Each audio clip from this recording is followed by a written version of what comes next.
Capítulo 1. El mensaje que lo terminó todo.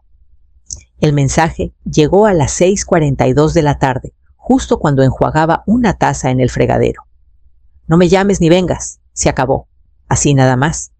Sin hola, sin nada. Como si hubiera arrancado una hoja de su vida y le hubiera dado enviar. Me quedé mirando la pantalla más tiempo del necesario. El celular no parpadeaba. El dedo se me quedó flotando, pensando que tal vez era broma. Pero ahí estaba su nombre. Jimena. Mi hija. Le contesté 2 palabras. Entendido. Después volteé el teléfono boca abajo, en la barra me sequé las manos y me senté. No lloré, no di vueltas como loca. Solo escuché el silencio y dejé que se me acomodara encima como un rebozo viejo que ya no usaba. Al día siguiente ya tenía la agenda en blanco. Cancelé al dentista la reunión del club de jardinería El Favor a la Vecina. Apagué la ubicación del celular, metí 2 maletas y una caja a la caja con lo que de verdad importaba. Y me registré en un Airbnb a 2 horas de ahí. Era una casita vieja, de huéspedes calladita, sin vecinos, que te vieran por la ventana. Había un escritorio chiquito junto al cristal. Dejé el celular en modo avión y lo guardé en el cajón. La primera noche no pegué ojo. Me quedé acostada, oyendo mi propia respiración y el zumbido raro del refri de alguien más. No dejaba de pensar, a lo mejor me pasé de algo. A lo mejor dije algo que no debía, o muy poco o demasiado. Pero ese mensaje era punto final, y por primera vez en años no sentí miedo. Sentí calma. A la mañana siguiente abrí el cajón y miré el celular todavía apagado. No lo toqué. Mejor abrí la ventana. El aire no olía nada a su casa. Jimena empezó a alejarse el año que se casó con Elías. Al principio pensé que era normal lo que le pasa a toda madre cuando la hija arma su propio nido. Pero no era distancia, era borrarme. Se metieron a la casa de campo el mismo mes que murió mi esposo. La casa que él levantó, con estas manos pisos de encino chimenea de piedra, el porche, con mosquitero, donde leía sus libros. Jimena dijo que tenía sentido. No debe quedarse sola. Me soltó como si se hubiera olvidado, como si yo no hubiera recorrido el pasillo al día siguiente del funeral tocando cada clavo con la yema de los dedos. Nunca les cobré renta. Les dije que la hicieran suya. Y la hicieron, pintaron paredes. Cambiaron chapas, le dijeron a los vecinos que cualquier cosa les hablaran a ellos. Mi nombre seguía en las escrituras, pero cada vez que iba me sentía visita. Las llamadas se acabaron pronto. Después vinieron los mensajes siempre cortos, siempre pidiendo lana. La despensa, una reparación, una cuenta de última hora. Nunca preguntaban cómo estaba yo.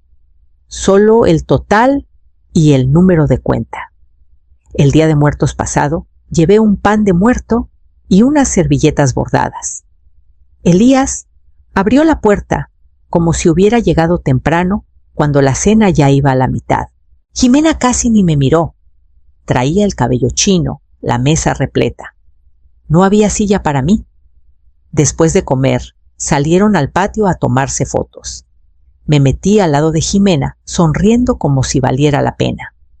Esa misma noche subió las fotos. Yo no salía. Me habían recortado. Cuando le pregunté se rió. ¿Es nomás Instagram, mamá? No dije nada más. Pero ahí supe nunca estuve en la foto desde un principio. Y nunca pensaron que yo me iba a salir del cuadro. Saqué el sobre viejo del fondo de la maleta. Adentro había notitas escritas a mano, impresiones comprobantes, recordatorios mudos de a dónde se había ido la lana. 150,000 por la operación de vesícula de Jimena. 240,000 por la boda. Decían que querían algo sencillo, pero el fotógrafo solo cobró casi la mitad, 980,000 en arreglos después de que reventó una tubería y Elías juró que los cimientos se hundían. 1,720,000 para tapar el hoyo del negocio de jardinería que se fue al carajo. Lo demás despensa seguros con posturas cheques firmados en la mesa del comedor, con el alma cansada y sin pedir nada a cambio. El total pasaba un poquito de los 6.800.000 pesos. Nunca hubo contrato, ni firma ni fecha. Solo manos puedes ayudar. Y yo siempre podía, no porque tuviera, sino porque quería que las cosas no se desmoronaran. Para ellos, me repetía que era amor, que el amor de verdad no lleva facturas.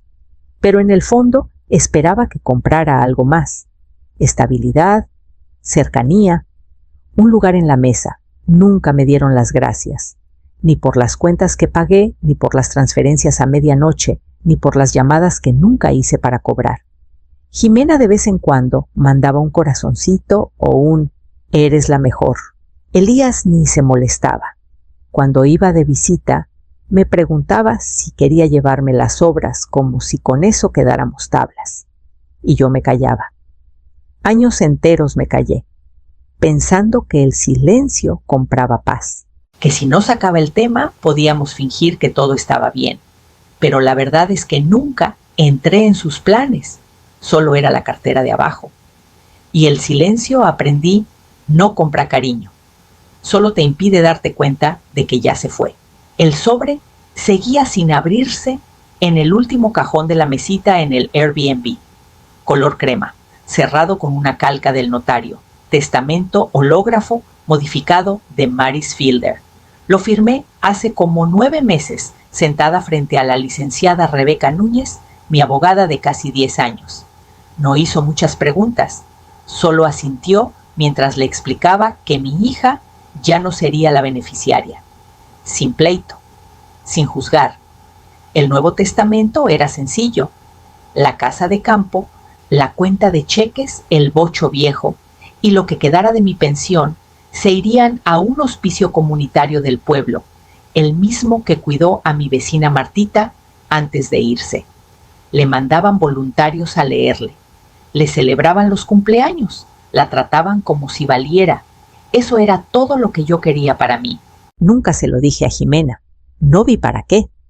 Nunca, ni una sola vez, preguntó por mis cosas, mis cuentas, mi salud. Nunca se preocupó por cómo iba a estirar la pensión o qué pasaría si me enfermaba. Siempre era su vida la que llenaba las pláticas, sus emergencias, su calendario. Tal vez antes se lo hubiera dicho, cuando todavía creía que podíamos arreglarlo. Pero después de la boda, después de la foto, después del año, sin un gracias, empecé a ver el silencio como era. No era paz, era borrarme. Y entonces reescribí el único papel donde todavía aparecía mi nombre y mi valor, y la dejé afuera. La dejé afuera, como ella me había dejado a mí despacito. Cuando llegue el día, no va a abrir nada, porque nunca preguntó qué tenía en las manos. Ese fue el primer día que volví a prender el celular. El mensaje llegó a las 6:47 de la mañana, sin hola, sin explicación. Solo reventó una tubería en la casa. ¿Qué vas a hacer? No contesté. Dejé que hablara el silencio, el mismo silencio con el que me habían alimentado más de un año. Para entonces ya había hablado con las compañías. Todo lo que seguía a mi nombre estaba cancelado: agua, luz, internet, hasta el gas que yo pagaba cada invierno sin falta. Se acabó mandar lana de emergencia, se acabaron las composturas de fin de semana, se acabó yo. Casi podía ver a Jimena parada en la cocina celular en mano Elías mentando madres mientras el agua se juntaba en el piso de madera que yo pagué para que quedara bonito. Seguro pensaron que iba a correr a ayudar, que iba a pagar al plomero la limpieza, el yeso, como siempre. Pero las escrituras nunca se pasaron. Nunca las firmé a su nombre. Los dejé vivir ahí después de que murió Carlos, porque me pareció lo correcto. Un nuevo comienzo para ellos, un espacio vacío para mí. Pero nunca se las regalé, legalmente no. El silencio después de mi no respuesta duró 2 días. Luego llegó otro mensaje, ahora de Elías. Oye, creo que necesitamos algo por escrito para el seguro. ¿Nos mandas los datos de las escrituras? Tampoco contesté. En algún momento, entre el desmadre, Me imagino que les cayó el 20. La verdad incómoda que se acomodó entre ellos, como humedad en las paredes, no eran dueños de nada. Dejé de limpiarles el cochinero. Y ahora tenían que aprender qué se siente vivir en una casa que no es tuya. La casa de campo se fue desdibujando en mis días. Las mañanas las pasaba caminando el sendero detrás del Airbnb, dejando que mis pies encontraran ritmo en la grava.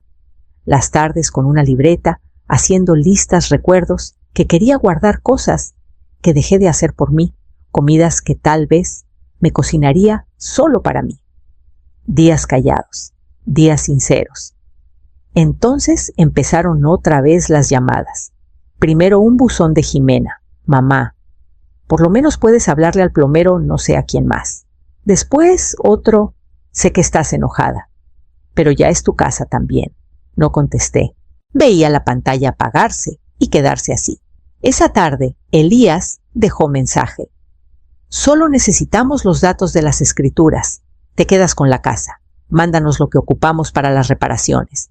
Nunca fue solo por las reparaciones. Siempre fue por el control. Al día siguiente, vamos a ser papás, mamá. La voz de Jimena temblaba, como si creyera que esa palabra me rompería el silencio. Estoy embarazada. ¿Cómo nos haces esto ahora? Nosotros. Esa palabra pesaba toneladas. Yo era nosotros cuando necesitaban lana, techo, comida caliente. Pero nunca cuando les mandaba fotos de mi jardín o preguntaba cómo seguía su espalda después de la operación o proponía un fin de semana juntas. De pronto volvía a ser mamá. Escuché el mensaje 2 veces. Luego puse el celular boca abajo y salí. El cielo estaba bajo cargado de nubes, de esos que te hacen encoger los hombros sin saber por qué. Venía tormenta de la de verdad o de la otra, y por primera vez no sentí ganas de resguardar a nadie. La carta llegó metida entre un recibo de luz y un volante del súper en el montón, que me reexpidieron de mi dirección vieja. Traía el sello del municipio y la dirección de la oficina del registro civil. No reconocí el nombre, pero el texto era corto y educado. Señora Maris Dalton, se intentó registrar un cambio de domicilio en el predio de su propiedad en Camino del Lago 118. La solicitud fue rechazada, pues la escritura sigue a su nombre. Favor de comunicarse si desea iniciar el proceso formal de recuperación o desalojo. La leí 2 veces. 3. Me imaginé a Jimena y Elías parados frente a un escritorio con esa cara de «es mío aunque no lo sea», creyendo que la casa ya era suya, sin papeles, sin derecho, solo con el descaro. De verdad creyeron que se las había regalado, que yo me iba a esfumar de mi propia vida y les dejaba los pedazos. Doblé la carta y la guardé en la bolsa. Al día siguiente me llamó un señor del municipio, voz tranquila, pausada. Me explicó el trámite si quería seguir formato 14B, declaración notariada, comprobante de propiedad que ya tenían archivado. En cuanto lo inicié, dijo, los notifican. Puede haber resistencia. ¡Resistencia! ¡Qué eufemismo! Le di las gracias y colgué. Todavía no había decidido nada. Pero de pronto todo estaba más claro. Jimena y Elías no solo me usaban. Eran ocupas de la vida que yo construí, creyendo que yo era demasiado callada para detenerlos. Saqué pluma y empecé a redactar mi respuesta. No un mensaje, no una llamada, algo que valiera. Y mientras firmaba el primer papel, el viento cambió afuera y trajo olor a lluvia. A la mañana siguiente, abrí la laptop y saqué la lista que tenía guardada desde hacía años, todo lo que todavía estaba a mi nombre. Agua, drenaje, predial, seguro. Unas cuentas viejas de mantenimiento que nunca cerré, porque Jimena decía, mejor que siga a tu nombre, mamá. Es más fácil. Entré una por una y dejé todo en ceros. No debía nada, nunca debí, pero no quería ni un hilito suelto. Cerré la cuenta del agua, di de baja el drenaje, pagué el último predial, cancelé el seguro de la casa. La pantalla preguntaba, ¿Estás segura de que desea cancelar? Sí, más segura que nunca. Para el mediodía ya estaba hecho. Nada quedaba atado a mí. Después saqué las escrituras del cajón. Estaban a mi nombre, solo desde siempre, sin cofirmas, sin cambios. Legalmente calladita mía. Saqué una copia limpia y la metí en un sobre. No a Jimena, no a la casa. La dirigí a mi abogada en la ciudad, sin carta, sin explicación, solo hechos. Quería que estuviera en las manos correctas por si Jimena y Elías intentaban torcer otra cosa a su favor. La eché al buzón de la tiendita mientras regresaba del sendero. El señor del correo me saludó. Le devolví el saludo. Se sintió como cerrar una cuenta que llevaba años abierta, como doblar un papel que debía haber quemado hace mucho.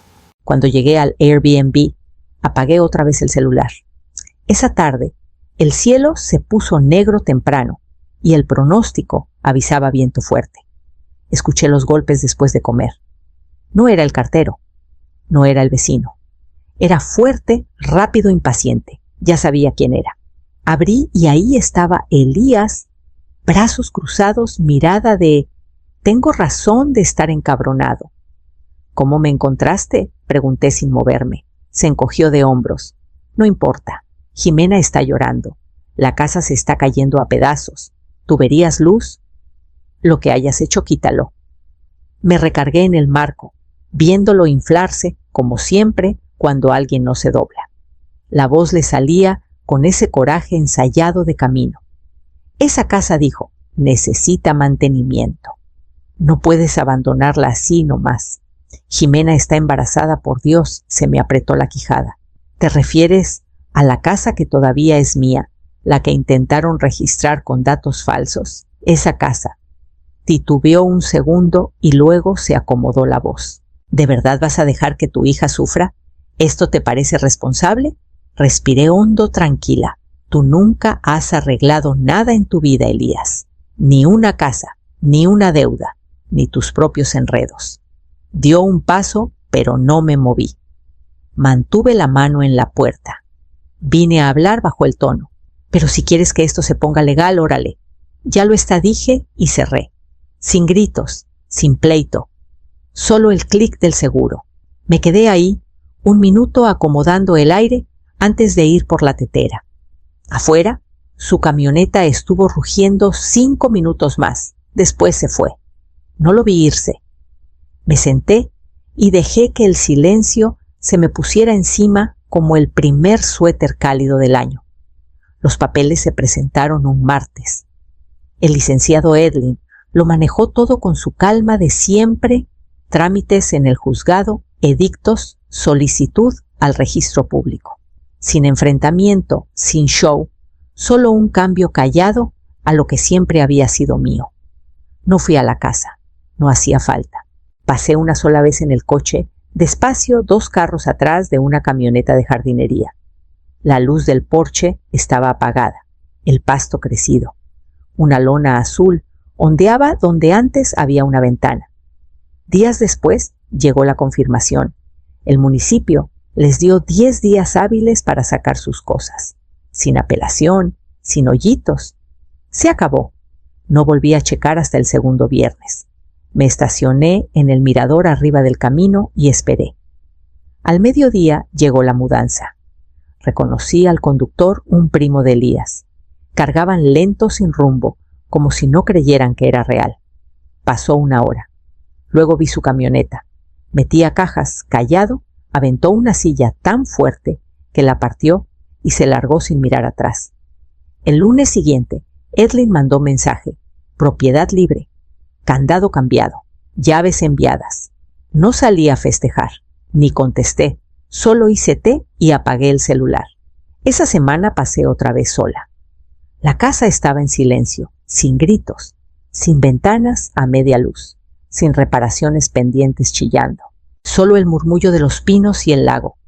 Bajé la ventanilla y dejé entrar la calma. Olía a limpio, a nada. Y seguí manejando no hacia la casa, hacia un lugar completamente nuevo. El río detrás del Airbnb es bajito, pero constante. Camino ahí al amanecer con una caja de zapatos bajo el brazo. La he cargado en cada mudanza, en cada desamor, sin abrirla nunca. Hasta hoy. Adentro hay tarjetas viejas, cartulinas con brillantina, esquinas dobladas, botones pegados. La letra de Jimena, de segundo de primaria, grandota y chueca. Te quiero, mamá. Una tiene un dibujo de nosotras dos, bajo un sol del tamaño de una casa. La sostengo un rato. Se me atora la respiración no de tristeza, sino de esa calma rara cuando te das cuenta de que algo terminó mucho antes de que lo aceptaras. Me queda una sola tarjeta, la que dice: gracias por darme hot cakes y abrazos. La doblo con cuidado y la guardo en un sobre aparte. Tal vez para algún día, o tal vez solo para mí. Las demás las quemo. Un fueguito chiquito, entre piedras, chispeando contra el fresco de la mañana. El humo sube llevando pegamento viejo, tinta seca y pedazos de una historia donde pensé que me quedaría para siempre. Pero ya no soy esa mujer. Cuando las cenizas se enfrían, tengo un buzón de Edlin todo listo. Los papeles de la donación ya pasaron. El hospicio recibirá la propiedad completa cuando llegue el momento. Miro los árboles a la orilla del río pelones y sinceros. Mi nombre ya no está atado a la familia que lo usaba como llave. Mi patrimonio, mi casa, mis ahorros, mis cuentas va a ir a gente que nunca pidió nada más que cariño. Regreso a la casita con olor a humo en el pelo y algo más ligero en el pecho. Mañana empaco de una vez por todas. Firmé los papeles un jueves. La casa es chiquita, apenas 100 metros cuadrados con persianas verdes deslavadas y una barda que se ladea un poquito hacia la izquierda. Está al final de un camino de terracería, en un pueblo donde nadie sabe mi nombre. Y así me gusta. Lejos del lago, lejos de la casa vieja, lejos de todo el ruido. Nunca volví a ninguno de los dos lugares, ni a la casa que Jimena trató como suya, ni a la que dejé cuando huí al Airbnb. Ahí quedaron los sillones, los trastes, las cajas del ático con etiquetas de cumpleaños y fiestas.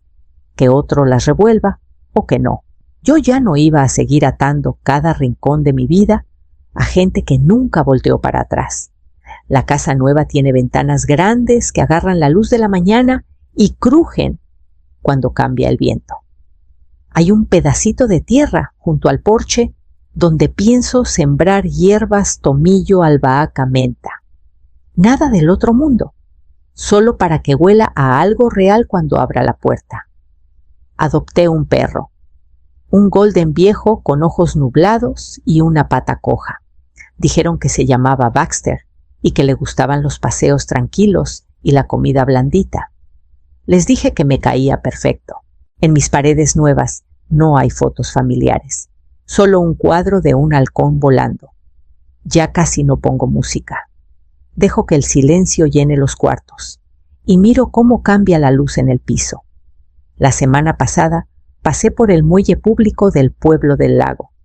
Jimena estaba ahí sentada sola, codos en las rodillas, mirando el agua como si fuera a hablarle. No levantó la vista. Yo no paré. Seguí caminando hasta que el ruido del agua se quedó atrás